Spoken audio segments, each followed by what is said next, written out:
I'm gonna let you in on a little secret. Whenever I go to hackathons, I always think that I'm dragging my team down. It takes me probably an hour to fall asleep sometimes because I'm always overthinking things. What did I do today? What could I do differently? Whenever I start learning something new or I start a new project, I always doubt myself. Am I going to actually be able to accomplish this thing that I have in mind? And I don't think that a lot of people out there have these same doubts as me. But if you do, then join the club, I guess. But I feel like a lot of the time we don't say these things. I always associated my self-doubt with the term imposter syndrome, which is used widely in the world of tech, that's my career essentially, or hopefully going to be my career.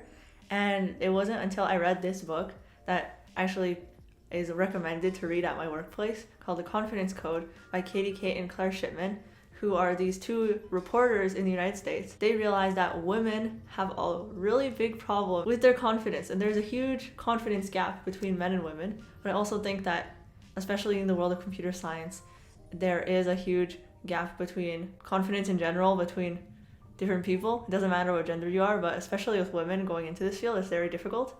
And I want to talk about the things that I learned from this book, what it taught me essentially, and the ideas that I've learned, because confidence, it turns out, isn't fully genetic. It's also an art, and it's something that we can build over time.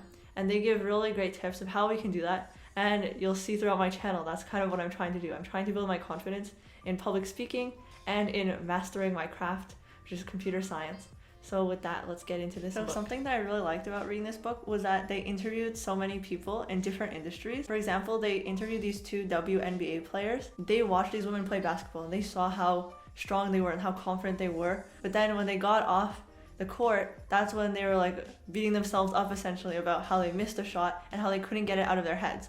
And that's actually what their male coach said. That is the problem with female basketball players, that they always tend to ruminate on things that they did wrong, so they can't get over it, and it's kind of a hurdle for them. I think that's the case in a lot of different fields for women. We do that a lot because we're always trying to be too perfect, and that's one of the things that they talk about in this book. It's our need for perfectionism and how a lot of women feel like they need to over prepare for things, like for meetings. For me, I always feel like I have to do that because, especially since I'm an intern, I'm trying to just get better at things, right? But it's also because I want to prove myself. It's just not a bad thing, but it's also like I should be confident in my own abilities. In addition, they talked about these studies that prove that women are less likely to take on opportunities. I had these women and men in a psychology study. They're like, oh, here, participate in this project. So then they did it, but then when they said, oh, well, you're going to be doing a project, but this time it's for prizes, then the women were way less likely to actually participate, which is kind of what I see in the tech world with hackathons.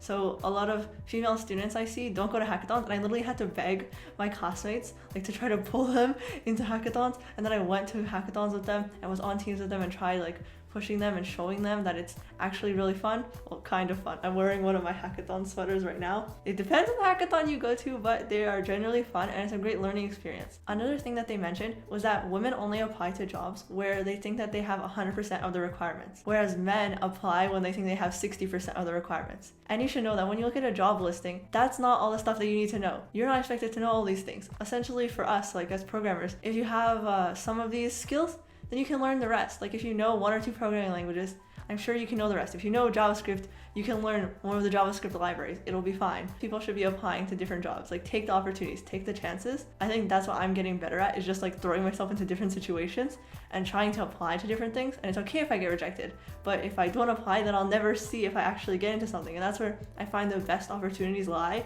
I apply for something, I didn't expect to get it, and then I do get it. I'm very grateful about those opportunities and I take them very seriously.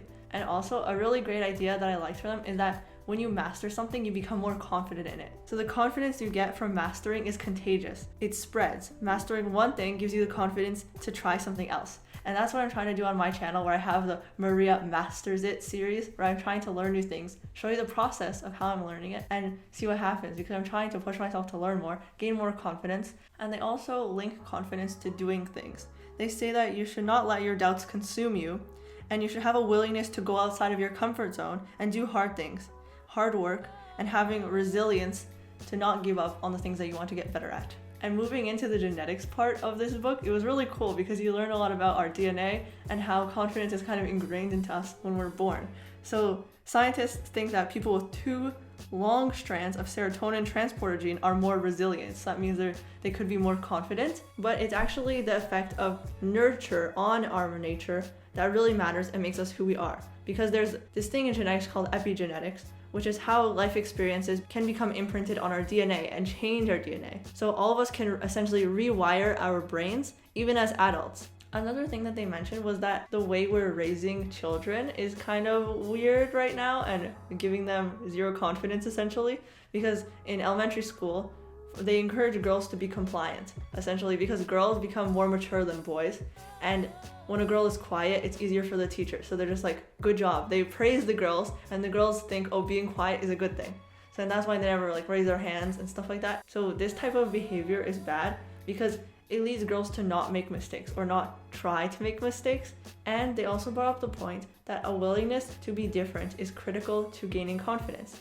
I really like that idea because they say that confidence comes from stepping outside of your comfort zone and working towards goals that come from your own values and needs, goals that aren't determined by society.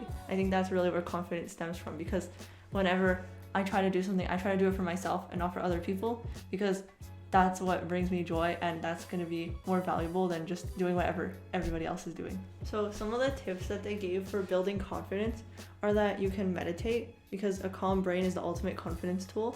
I've tried meditation, but I haven't gotten very good at it or forced myself to do it every day, but you should definitely try it out if you haven't. Then they said to be grateful. An optimistic mindset is key to confidence. They also say to think small and break big things down, to sleep, move, and share in any order, practice power positions like sitting up straight, and fake it till you make it. It should be avoided, because confidence is not about pretending or putting on an act. I also asked some of my friends that are females about their thoughts on confidence. Are they confident people? And how do they think that people can build confidence? One of them said that, thinking about it now, it's hard to define whether I am a confident person or not.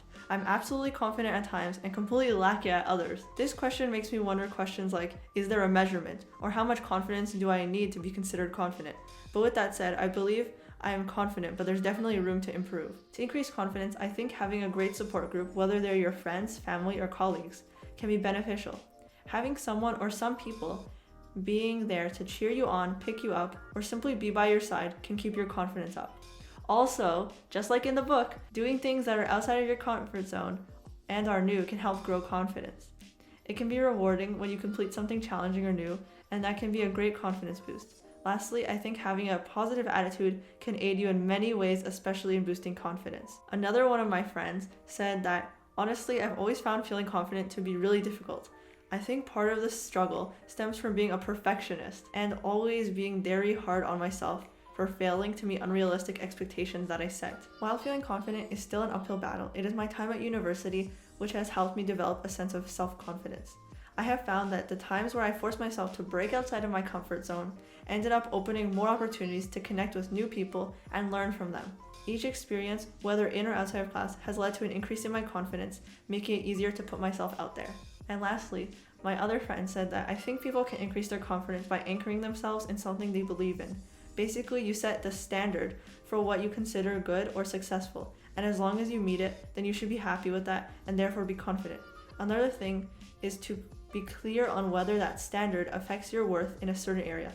If it's really not that important or relevant, then who cares if it hits that standard or not?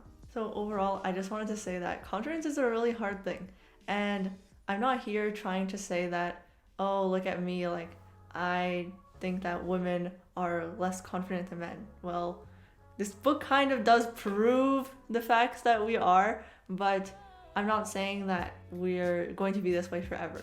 We are going to get better, and I'm definitely trying to get better. Confidence comes with age, and confidence comes with putting yourself out there. Just like my friend said, just like this book says, you need to push yourself and do more things. And that's what I'm trying to do to build my confidence, putting myself out there on the internet, putting myself out there through my writing, through my work, through volunteering for different things, teaching other people, and just trying to build new skills. So if you like this video, smash that thumbs up button. Remember to subscribe to my channel, and I'll see you next time. Bye!